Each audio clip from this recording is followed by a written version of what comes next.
Saudações a todos, eu sou o professor Juliano Schmidt e na aula de hoje nós vamos falar sobre a parte 2 de categorias de software.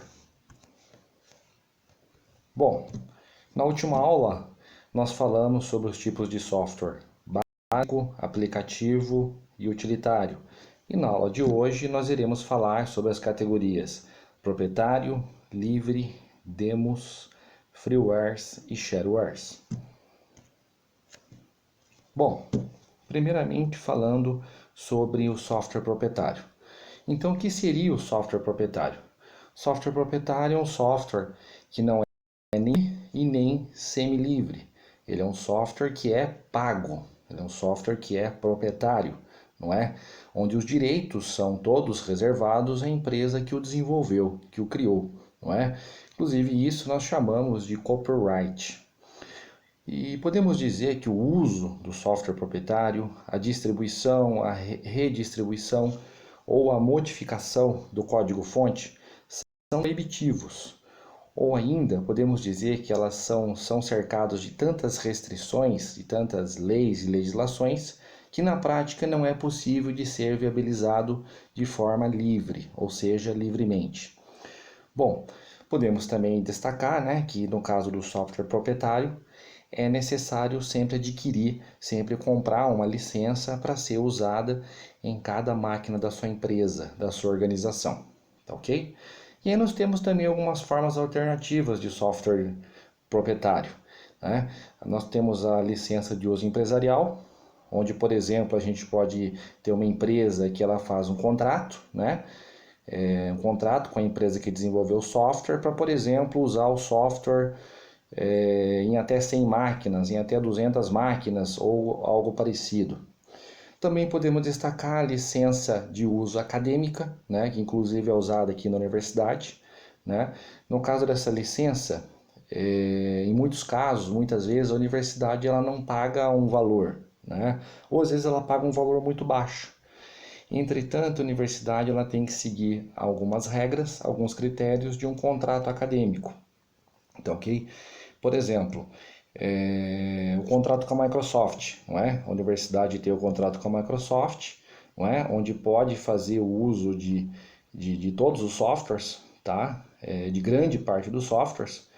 Entretanto, esses softwares devem ser utilizados na grade curricular dos cursos, né? Por exemplo, o ambiente de desenvolvimento, o Microsoft Visual Studio, o SQL Server, não é? Então existe esse contrato, essa aliança acadêmica, entretanto, os softwares têm que ser utilizados durante as disciplinas, ao longo da matriz curricular do curso, não é? É interessante também que a empresa ela tem uma estratégia, por trás dessa licença de uso acadêmica, não é? Por quê? A partir do momento que o aluno usa os softwares dessa empresa, não é? E quando esse aluno estiver no mercado de trabalho futuramente, e esse aluno, ou essa empresa desejar comprar softwares, adquirir softwares, certamente esse aluno que agora é um funcionário, ele vai acabar indicando, ele vai acabar sugerindo a compra de softwares que ele conhece ou que ele usou na faculdade. Então percebam que existe uma estratégia aí por trás também dessas empresas que criam essa licença de uso acadêmica. E também podemos destacar, uma outra forma alternativa que seria uma versão para a rede, onde, por exemplo, eu posso ter um software proprietário que ele roda num servidor de rede e ele pode ser utilizado em várias máquinas clientes, tá ok? Bom, aí depois aqui, falando aqui um pouco do software proprietário, a gente tem outra questão importante que é a pirataria de software, não é? Bom, nós podemos dizer que a pirataria de software ela existe tanto para quem copia, para quem gera as mídias, ou também para quem usa ilegalmente um software pago, um software proprietário, não é? Inclusive podemos destacar, que no Brasil pirataria de software é considerado um crime, tá ok? E isso pode gerar multa, Pode gerar uma multa aí de 3.000 vezes o valor do software, tá? E a gente tem dois tipos de pirataria, que é a pirataria primária, que quando se faz a duplicação de cópias de mídia, por exemplo, gera os CDs, gera os DVDs, não é? Por exemplo, a tiazinha lá da esquina, né, que tem as versões genéricas do software, não é? E também nós temos outros tipo de pirataria, que é a pirataria secundária, que é aquela onde alguém se apropria do código-fonte e dos segredos internos de um determinado produto, de um determinado software, tá ok? E aí nós temos aí alguns exemplos de softwares proprietários, não é? Acho que o principal exemplo que a gente pode destacar é o Windows, né, que é proprietário, o Real Player, Photoshop, WinZip, Norton Antivírus, entre outros. Bom, aí falando um pouquinho aqui sobre o software livre, né, sobre o movimento do software livre, né? É um movimento aí que ele tem sido muito defendido, né, principalmente aí da década de 80 para cá, não é? E é interessante destacar que hoje em dia, nessa área de tecnologia de informação, existem algumas pessoas, alguns profissionais da área que só trabalham com tudo free, tudo livre, não é?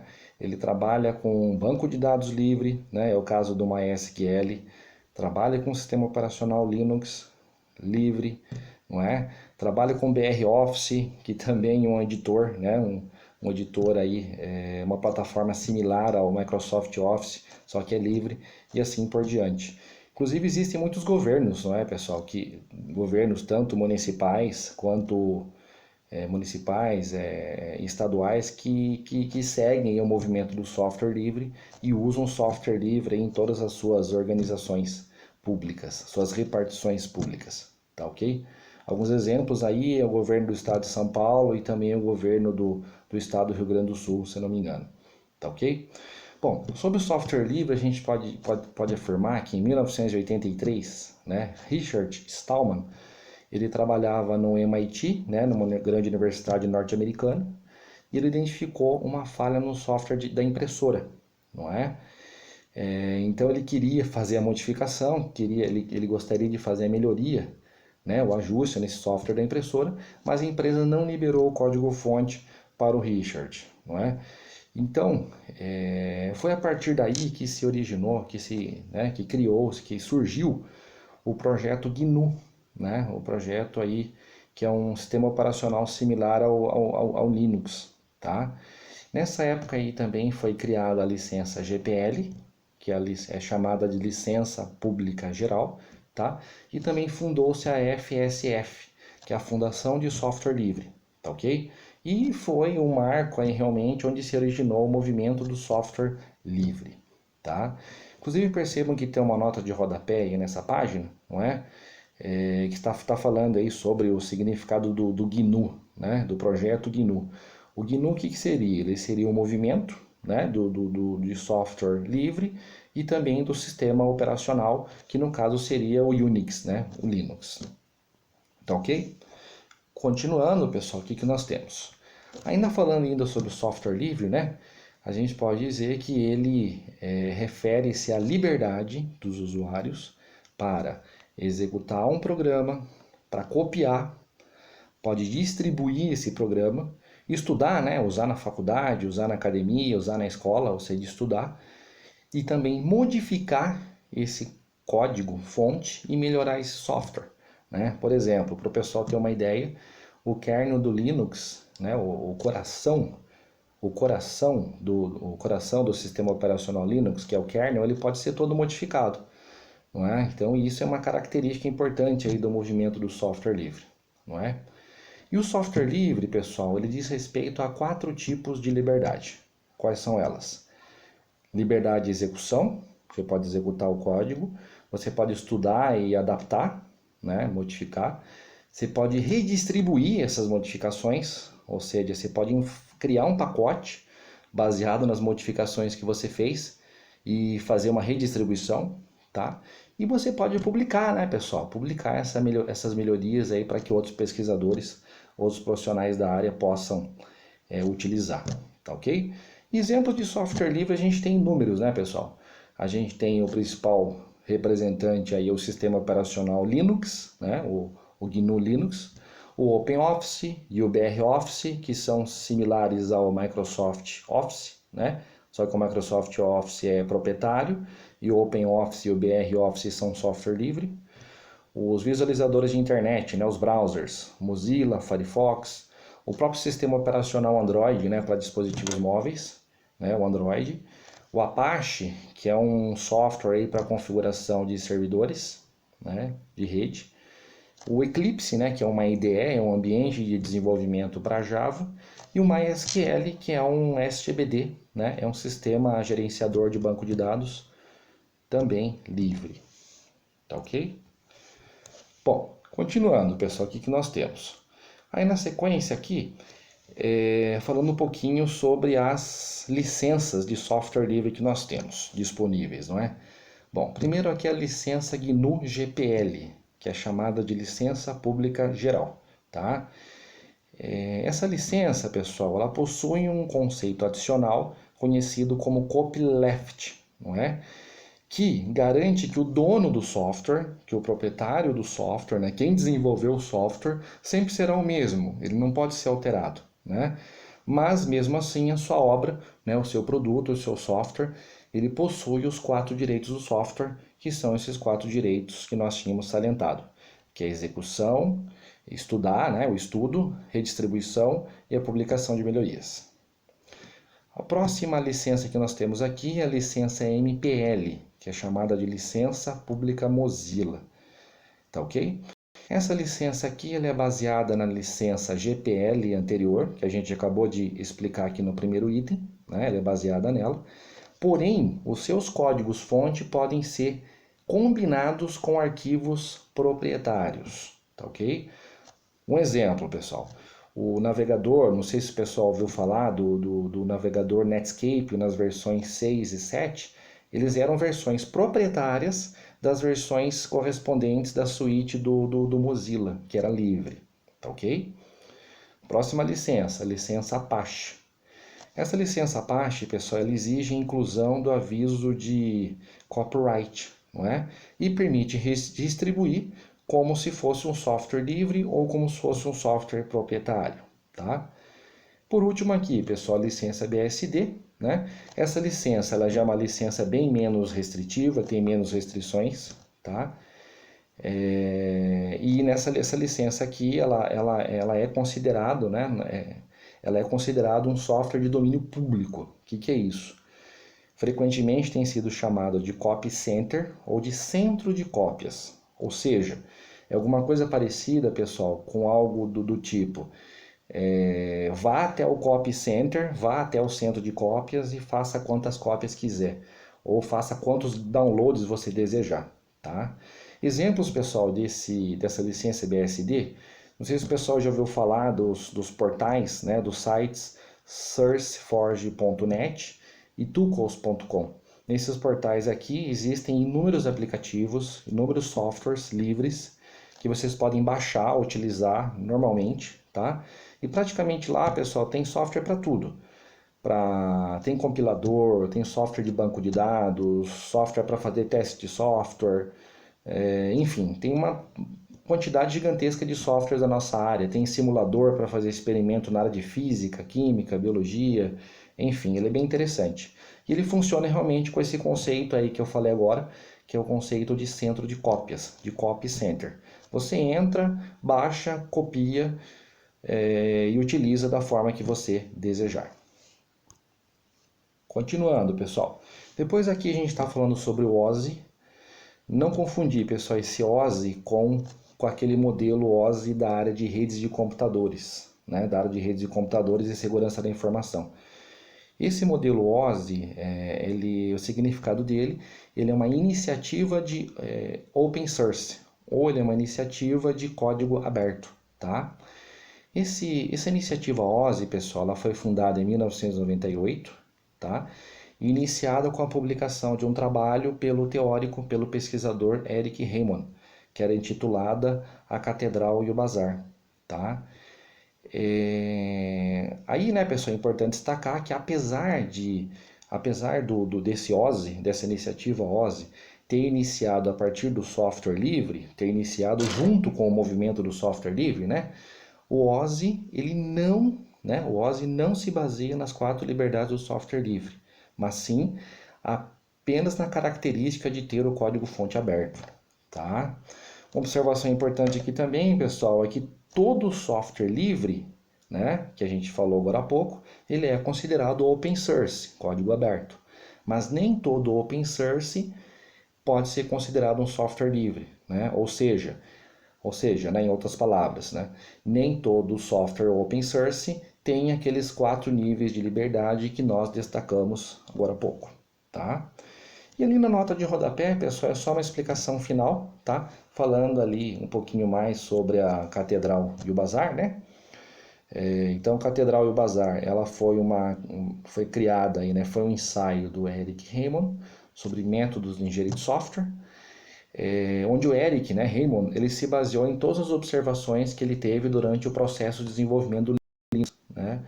E também se baseou nas suas experiências administrando, né, um projeto totalmente open source, tá ok? Então, acho para a gente saber um pouquinho aí sobre essa iniciativa aí do open source e também sobre a Catedral e o Bazar. Bom, depois aqui, pessoal, falando um pouquinho sobre os softwares demos, né? O que são os softwares demos?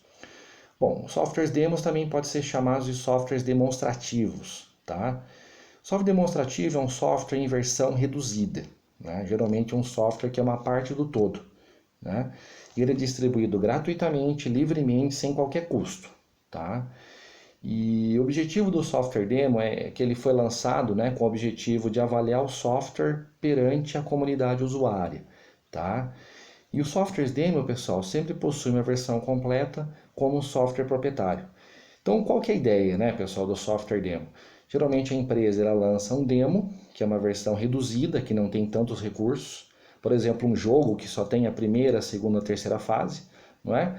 Aí o usuário, o jogador, se sente atraído, né, por aquele jogo, por aquele demo, e aí para ter acesso à versão full, ele tem que comprar, né? A versão completa, a versão completa desse software já passa a ser um software proprietário, tá ok?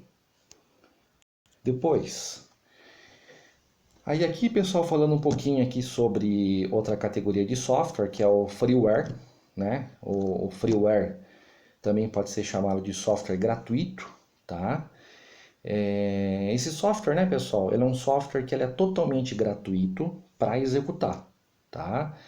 Mas mesmo assim, o autor, o proprietário, quem criou o software, ele ainda detém os direitos, né, pessoal? Ainda detém os direitos aí de copyright, tá? O direito de cópias, tá?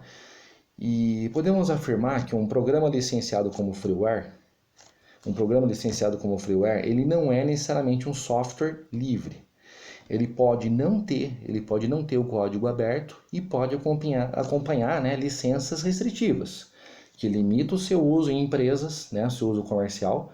Então só pode ser utilizado por pessoas físicas, não pode ser usado em empresas ou organizações, né? Então limita o uso comercial. A redistribuição, né, é não autorizada do freeware e a modificação, né, do código, por exemplo, ela também não é autorizada.